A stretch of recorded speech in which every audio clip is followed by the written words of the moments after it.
Hi everyone, welcome to my channel The Fashion Coach. Today we're going to do a very simple upcycling project using old and worn out denim jeans into a simple tote bag, basically a sunflower tote bag. So I'm going to use my old worn out denims. I think all of us have one of these in our closets which is just lying around. Let's put this to use using simple sewing techniques, and we're going to just turn this around into a tote bag. So let's get started with the process.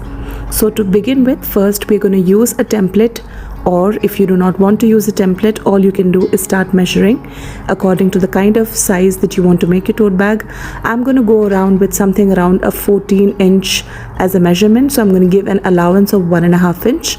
So I mark at 15.5, and I'm going to keep both the pieces together in such a way that they are aligned well, and we're going to start cutting.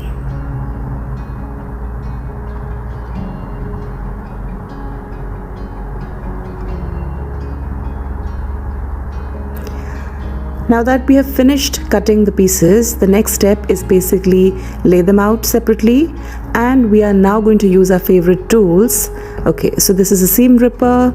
I think most of the sewing students and people who love to stitch would be very familiar with that. And this is a thread cutter. So we're going to use these two, and we are going to start removing the stitches of these ends right from inside so that we can basically open it up and get one big piece.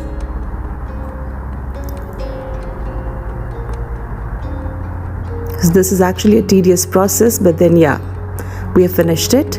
And now the next step is to make sure that we iron out the pieces properly so that we can get rid of any kinds of folds, any kinds of irregularities which is there. So we will repeat this for both the pieces.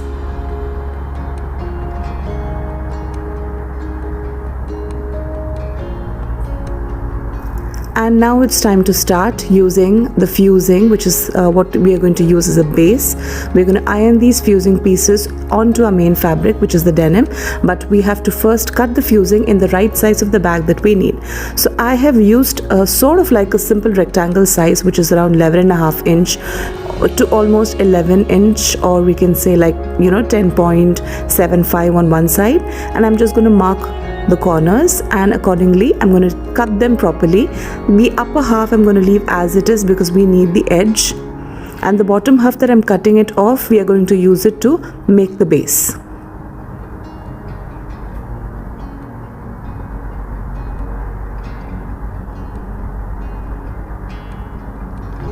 And now it's time to iron the fusing onto our main fabric. Now when we iron it, you have to make sure that there is extra heat and pressure on your iron so that these pieces stick together properly. So we are going to basically use a simple fusing, which is sort of like a canvas fusing, because it gives that sturdiness which is required for a bag. This is very different to what we use on an outfit.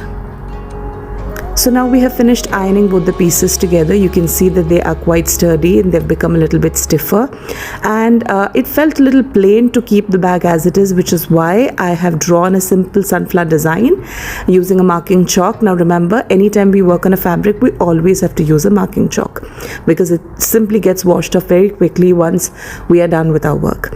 And I've also prepared the bottom piece, and I've also ironed the fusing on it so that we can start with our sewing. So now this is the painting which we have to finish first before even the stitching.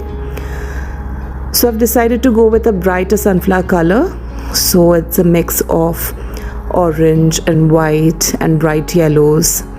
And of course for the center we have to make sure that it gives sort of like a brownish black kind of the color so that we can make it look beautiful. And since it's a denim fabric, it was actually quite difficult to get the layers, which is why we have to use a little bit more of the paint, less of water while we are painting on a denim. So every fabric we work with a different technique of painting, which I'll be sharing very soon. And now for the center, it was very important to get that texture which is basically there in sunflower flowers, and for that I've used a simple earbud. And with no water, it's just the simple paint, a mix of brown and black together to give the texture.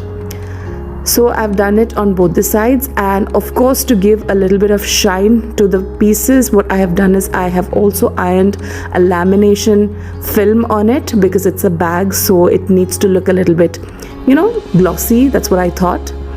Now we're going to start sewing the pieces together. So this is the center bottom piece which we are going to stitch on either sides. Remember to use 40 number needle while you stitch denims. So this is how it looks after attaching the pieces together. And now, since we have finished with the main fabric, we're going to start cutting the lining. And for the lining, I have used a simple satin fabric, almost similar to the color of the main fabric. It was lying around, so I thought, why not put to use? So we've done the cutting of the lining, and now it's time to start attaching these together. But before that, if we have to add any pockets or any other kind of details, now is the time. So I've decided to use the same pockets which were there on the denim, and I'm going to remove these pockets, and I will attach them first to the lining, finish that clearly, and then do the final sewing process.